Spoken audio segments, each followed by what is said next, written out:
Sign 30 equal to हो जाएगा P upon H। P हमें मालूम है 3H फाइंड आउट करना है। जो ट्राइंगल ABC है उसमें हमको सारी चीज़ें निकालनी, केवल एक एंगल A दिया हुआ है और एक उसके सामने वाली साइड जो है BC वो दी हुई है, तो बाकी AB और AC हमें निकालना है। अब sine 30 equal to 3 oblique H है। साइन 30 की वैल्यू 1/2 होती है। 1/2 कैसे आता है, कैसे हम इसको याद रखें साइन कॉस 10 में कि सारे की वैल्यू कैसी होती है, उसके लिए मैं अभी एक अलग से टेबल आपको बताऊंगा, उसके लिए भी एक ट्रिक बताऊंगा जिससे मैंने सोना चांदी तांबा बताया। तो आप अगर उसको याद रख लेंगे तो ये आप इजीली कर सकते हैं इसमें। तो 1/2 इजुकल टू हो जाएगा 3/H। और अब आप क्रॉस मल्टीप्लाई कर दीजिए इसको, तो H इजुकल टू हो जाएगा 2 × 3 और इजुकल टू हो जाएगा 6। तो H की वैल्यू हो जाएगी आपकी 6। अब इसमें आपके पास H आ गया, इसका मतलब हुआ कि ये आपके पास AC आ गया। अब हमें बाकी जो बची हुई चीज़ें, जैसे AB हमें यहाँ फाइंड आउट करना है और एंगल C भी हमें फाइंड आउट करना है, और B तो हमें मालूम है कि राइट एंगल है। तो किसी भी ट्राइंगल में, राइट एंगल ट्राइंगल में हम देखते हैं ABC कोई राइट एंगल ट्राइंगल है, तो यहाँ पर angle A plus angle B plus angle C, इसकी वैल्यू 180 डिग्री होती है। एंगल A की वैल्यू 30 डिग्री दी हुई है और प्लस एंगल B की जो वैल्यू है वो हमको निकालना है, तो एंगल B हम यहाँ लिख लेंगे। एंगल B 90 डिग्री है, 90 डिग्री राइट एंगल है, और प्लस एंगल C हमको निकालना है, वो हम यहाँ लिख लेंगे, और 180 डिग्री ये हो जाएगा। तो 30 और 120 डिग्री हो जाएगा, प्लस एंगल C हो जाएगा इजुकल टू 180 डिग्री, और फिर 120 को आप वहाँ ले जाएंगे तो angle C equal to 180 minus 120, ये 60 डिग्री हो जाएगा।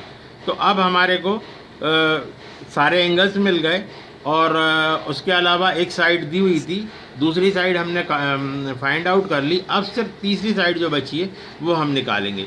उसके लिए हमें पाइथागोरस प्रमेय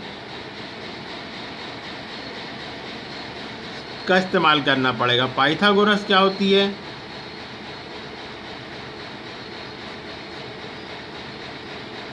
पाइथागोरस होती है किसी भी राइट एंगल ट्राइंगल में, किसी भी राइट एंगल ट्राइंगल में उसका जो हाइपोटेनियस होता है उसका स्क्वायर, यानी यहाँ हम देखेंगे AC का square equal to perpendicular BC का स्क्वायर प्लस AB का स्क्वायर के बराबर होता है। अब हमारे पास यहाँ AC जो है उसकी वैल्यू हम निकाल चुके हैं 6 स्क्वायर। दूसरी चीज़ हमारे पास BC दिया हुआ था 3 स्क्वायर प्लस AB जो हमको फाइंड आउट करना है। अब 6 स्क्वायर यानी 36 हो जाएगा, ये इजुकल टू 3 का स्क्वायर 9 हो जाएगा, प्लस AB का स्क्वायर जो हमें निकालना है।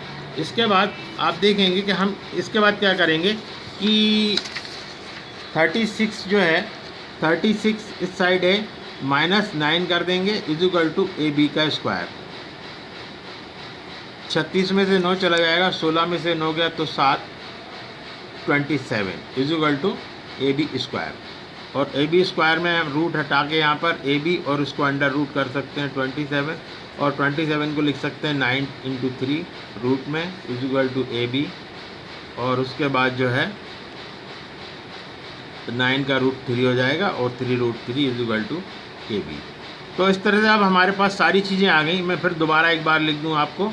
AB हमने निकाल लिया, उसके बाद AB के बाद BC हमको दिया हुआ था 3, उसके बाद AC भी हमने निकाल लिया 6। एंगल्स हमारे पास आ गए, एंगल्स A 30 दिया हुआ था, एंगल B 90 डिग्री है, राइट एंगल है, एंगल C जो है आपका 60 डिग्री, ये फाइंड आउट हो गया। तो हमने ट्राइंगल में ये सारी चीज़ें तो निकाल ली।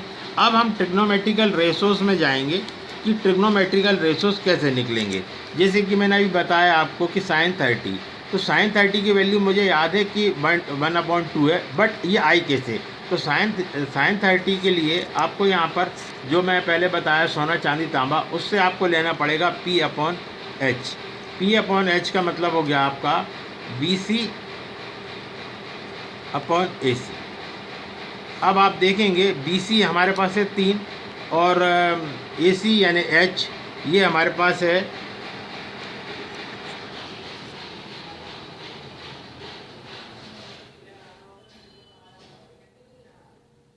6। 3 बन जा 3, 3 2 जा 6 इज इक्वल टू 1/2। तो अब आपने देखा sin 30 इज इक्वल टू 1/2 हो गया। इसी तरह से हम cos 30 का निकालेंगे। cos 30 होगा B/H।